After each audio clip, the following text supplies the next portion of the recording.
Garantir à chaque citoyen un logement décent, durable et accessible, telle est l'ambition affichée par le chef de l'État en matière d'habitat, une vision qui s'inscrit dans une stratégie nationale plus large alliant urbanisation maîtrisée, équité sociale et développement durable.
La question du coût des matériaux de construction reste une préoccupation majeure. Quelles sont les solutions pour y remédier? Evrar Mani Pitake Medarengeng nous propose ce document.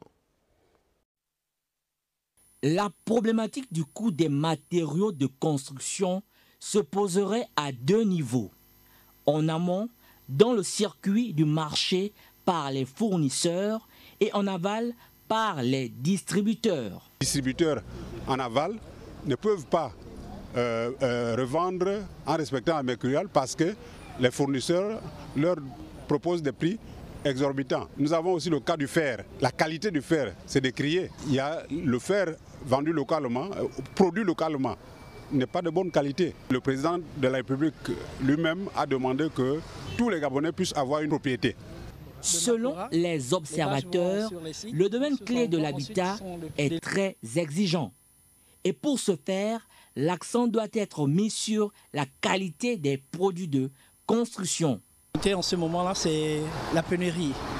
Et à cause de l'extension, les travaux qui s'est ajouté et le manque de matériaux de transport, de sable, qui fait en sorte qu'il y a une pénurie. Mais ce qui est sûr et certain, toutes ces choses-là vont vont être mises en jour pour que la population soit satisfaite. Tous les prix qui sont homologués par l'État, on a affiché tout ça pour n'importe quel matériel, là, ce qu'ils sont dit, les contreplaqués, tout, on respecte bien les prix de ça. Même là, les contrôleurs, toujours, ils sont passés par ici, ils sont regardés tous les prix qui sont affichés, et même les prix qu'on vend avec, il n'y a pas aucun problème avec ça. Toutefois, des réajustements devraient être pris pour permettre aux Gabonais lambda de se doter d'une maison à moindre coût.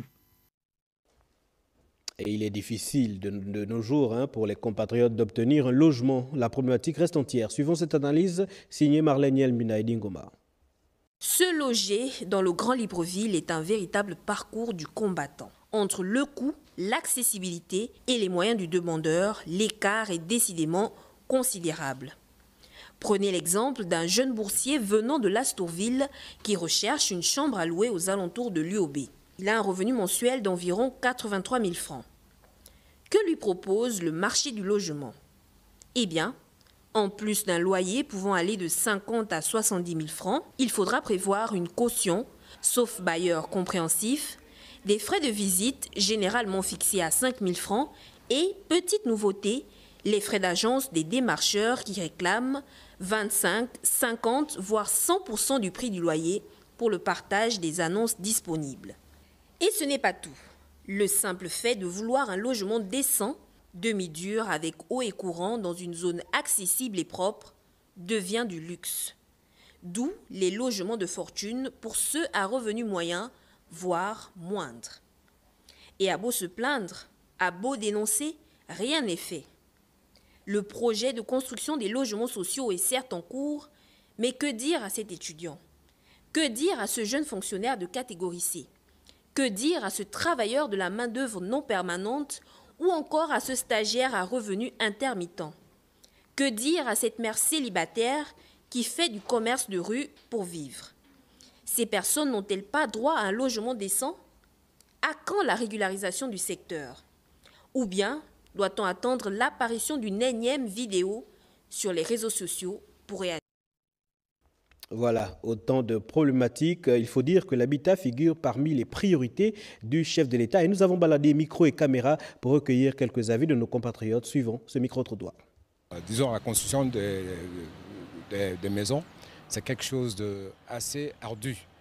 Que l'État construit des cités et puis qu'ils puissent loger des Gabonais qui pourraient éventuellement les louer à moindre coût et puis pourquoi pas les acheter par après. Que des fois, même le SMIG, pour certains, n'atteignent pas 150 000. Ça ne suffit pas, 150 000. Tu vas prendre une maison de combien? Ça va rester combien? Ça, c'est pour les fonctionnaires. Je vous assure que ça fait près de 10 ans que je suis dehors avec les enfants. Pour acquérir un terrain, c'est vraiment difficile, surtout au niveau de la ville. Les prix sont vraiment exorbitants. L'idée ici, c'est de pouvoir construire des logements par catégorie et les proposer aux Gabonais, chacun à des coûts évidemment abordables et accessibles. C'est-à-dire chacun pourrait se voir attribuer un logement qui corresponde à son budget. La question du logement à Libreville est une question assez polémique, en ce sens qu'il est beaucoup difficile d'avoir de logements et les prix de logement sont très coûteux. L'État doit réglementer cette situation, notamment en octroyant peut-être le paiement des taxes à certains bailleurs en fonction de la valeur et de la consistance de leurs biens. Les maisons coûtent cher, Et qu'est-ce que l'État doit faire? Il doit s'arranger pour que les Gabonais doivent être logés, surtout ceux qui sont inondés partout, comme le Cabo Bas-Quartier. Oui, les Gabonais souffrent encore. On aimerait bien que le chef d'État essaye de faciliter la tâche aux Gabonais, de sorte que chaque Gabonais puisse avoir un terrain et un logement. Pour moi, ce serait un acquis. Et voilà qui referme ce dossier consacré à l'habitat.